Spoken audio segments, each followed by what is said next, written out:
with Adrienne Hollis, Director of Federal Policy for We Act for Environmental Justice.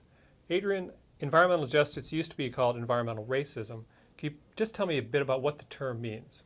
Environmental justice Yeah. simply means equal protection for all, justice for everyone. Instead of not equal pollution, but equal protection.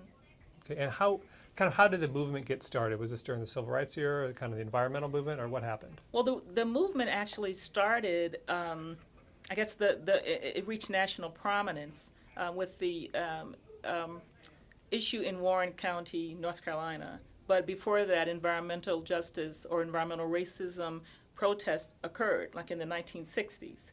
You know, starting with the labor unions around pesticide exposure and things like that, and the community, the youth in Houston, the students fighting over the placement of or the existence of a city dump where people had died, kids had died. So I think at that time it was called environmental justice, and the civil rights movement recognized that here's another issue that's affecting us.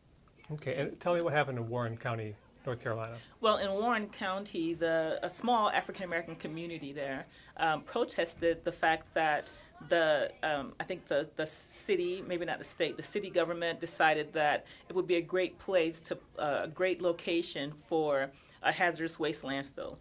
And they wanted to put 6,000 tons of potentially polluted soil in the landfill, and the community was against it, and people weren't listening. So they protested, like literally laying in the streets to block the trucks as they attempted to pass through on their way to the landfill.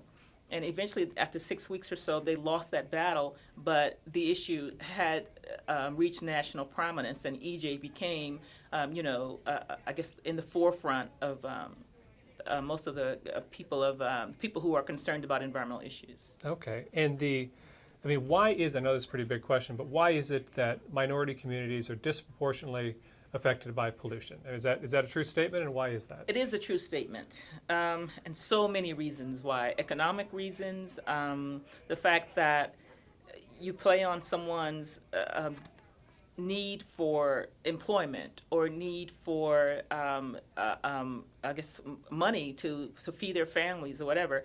Or you think that communities of color aren't going to protest as loudly as those who might have money or other means to protest, or they may know attorneys who support them. So this is a variety of reasons that these communities are considered to be not as troublesome.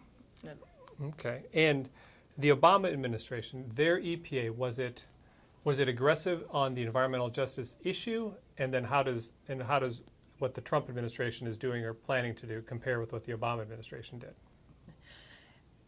In my opinion, the Obama administration was aggressive on environmental justice issues, environmental issues in general, but things that, because of that, they positively affected environmental justice communities. We're not seeing that in this administration. The activities that have occurred suggest a rollback in protections for EJ communities, for all communities, really. And so we're not seeing that. We're not feeling that same level of interest and concern for our community's health. Okay, and finally, are there federal policies that need to be changed, or existing policies that just need to be enforced better? Yes. Okay. I think that there are existing policies. I think just enforcement in general, with EPA's office needs to be stronger, or we need, Title VI cases need to be addressed, right? Because through the civil rights, through civil rights legislation, we're addressing environmental issues, environmental assaults, and so I think we need to strengthen how we punish those who pollute our community. I also think we need to strengthen those rules and regulations that are designed to protect the community. So I guess yes to both of your questions. Okay, I think that's all I need. Thank you very much. Thank you.